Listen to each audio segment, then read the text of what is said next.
Shalom, salam sehat untuk kita semua. Bersyukur di akhir pekan, Sabtu 19 Agustus 2023, Renungan Harian Toraya kembali menyapa kita. Kita akan bersama-sama membaca dan merenungkan firman Tuhan. Mari kita berdoa. Ya Bapa di sorga, dikuduskanlah namamu. Sungguh besar penyertaan dan kasih-Mu bagi kami setiap umat yang Engkau jadikan, sehingga boleh menikmati nafas baru dan kehidupan baru saat ini. Bersama kami rindu diisi oleh kebenaran firman-Mu, kuasai kami dengan Roh Kudus-Mu untuk boleh memahaminya. Di dalam nama Tuhan Yesus kami berdoa. Amin. Mari kita lanjutkan bacaan kita di dalam Kejadian pasal 43 ayat 24 sampai 34. Kitab Kejadian pasal 43 ayat 24 sampai 34. Saya akan membacakan bagi kita semua firman Tuhan. Setelah orang itu membawa mereka ke dalam rumah Yusuf, diberikannya air supaya mereka membasuh kaki, juga keledai mereka diberinya makan. Sesudah itu, mereka menyiapkan persembahannya menantikan Yusuf datang pada waktu tengah hari, sebab mereka telah mendengar bahwa mereka akan makan di situ. Ketika Yusuf telah pulang, mereka membawa persembahan yang ada pada mereka itu kepada Yusuf di dalam rumah, lalu sujud kepadanya sampai ke tanah. Sesudah itu ia bertanya kepada mereka apakah mereka selamat. Lagi katanya, apakah ayahmu yang tua yang kamu sebutkan itu selamat? Masih hidupkah ia? Jawab mereka, hambamu ayah kami ada selamat. Ia masih hidup. Sesudah itu berlututlah mereka dan sujud.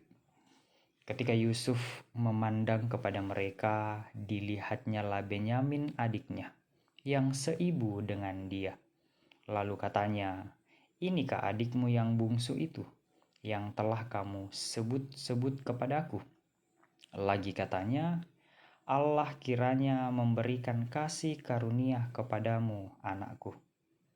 Lalu segeralah Yusuf pergi dari situ, sebab hatinya sangat terharu merindukan adiknya itu, dan dicarinyalah tempat untuk menangis.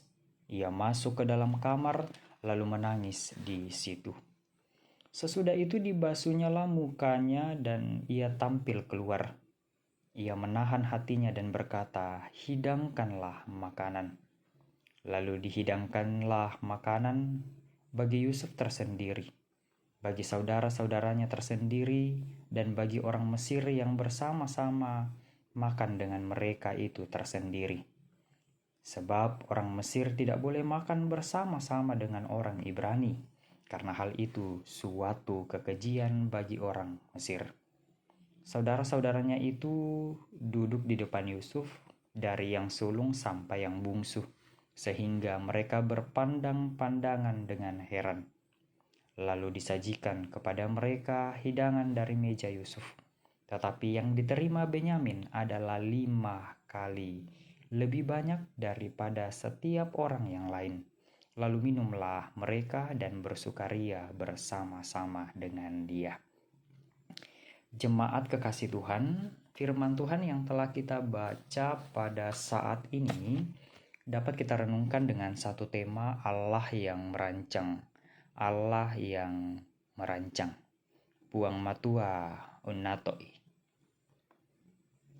Jika kita berjumpa dengan orang baru, apalagi seorang pejabat, tentulah sangat mempengaruhi batin kita.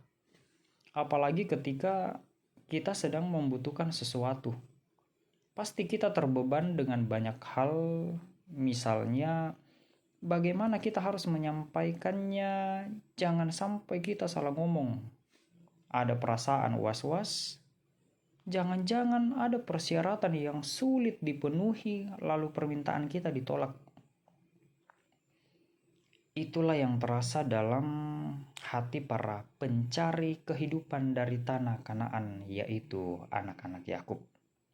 Namun demikian, apa yang dipikirkan oleh anak-anak Yakub ketika mereka berjumpa dengan Yusuf justru sangat berbeda. Apalagi ketika Yusuf memastikan bahwa yang datang adalah saudara-saudaranya dan mendengar bahwa ayahnya masih hidup. Sukacita bercampur haru makin terasa bagi Yusuf ketika melihat saudara kandungnya Benyamin ada di hadapannya. Sukacita Yusuf sangat tampak ketika pertama ayat 30, ia meninggalkan saudara-saudaranya dan masuk ke kamar menangis karena rasa haru penuh sukacita. Hatinya sangat terharu merindukan adiknya. Kedua, dalam ayat 34, Yusuf meminta para pegawainya untuk menghidangkan makanan.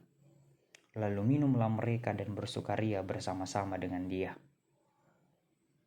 Jemaat Tuhan, bagi Yusuf peristiwa masa lalu ketika ia dijual saudara-saudaranya bukan halangan untuk berjumpa dengan saudara-saudaranya. Masa lalu memang sungguh pahit dan mungkin saja bagi orang lain akan menjadi dendam kesumat. Namun bagi Yusuf, peristiwa itu adalah rancangan Tuhan. Tetapi sekarang, mari kita lihat di Kejadian pasal 45 ayat 5 yang berkata, "Tetapi sekarang janganlah bersusah hati dan janganlah menyesali diri, karena kamu menjual aku ke sini, sebab untuk memelihara kehidupan Allah, menyuruh aku mendahului kamu." Melalui firman Tuhan yang kita dengarkan saat ini, rancangan Allah tak terselami oleh pikiran manusia. Kita hanya dapat memahaminya dengan keyakinan iman yang sungguh. Allah yang merancang segala kehidupan kita. Amin firman Tuhan. Mari berdoa. Dengan segala kerendahan kami mengucap syukur kepadamu ya Allah, bahwa firman-Mu semakin meneguhkan kami ketika kami melihat kehidupan Yusuf yang dulunya mengalami penderitaan yang begitu berat. Tetapi tidak hanya sampai di situ, Tuhan senantiasa menyertainya. Sehingga saat kami membaca firman Tuhan ini, Yusuf yang telah menjadi orang luar biasa akhirnya dapat menolong kehidupan keluarganya. Ya Bapa di sorga, mampukan kami untuk menjadi uluran tangan kasih bagi sesama, bagi setiap orang yang membutuhkan. Kami percaya rancangan Allah senantiasa dapat meneguhkan dan dapat menguatkan kami menjalani hidup ini. Ya Bapa di sorga, kami menyerahkan kehidupan keluarga, pekerjaan, dan segala rencana yang kami harapkan terjadi dalam kehidupan ini. Semuanya kami serahkan ke dalam tangan Tuhan, dan jadilah menurut kehendak Tuhan. Inilah doa syukur yang kami naikkan kepadamu. Ampunilah setiap kesalahan yang telah kami lakukan yang tidak berkenan kepadamu. Di dalam nama Tuhan Yesus kami berdoa. Amin. Demikianlah firman Tuhan yang boleh kita dengar. Sampai jumpa di hari berikutnya. Tuhan Yesus memberkati kita semua.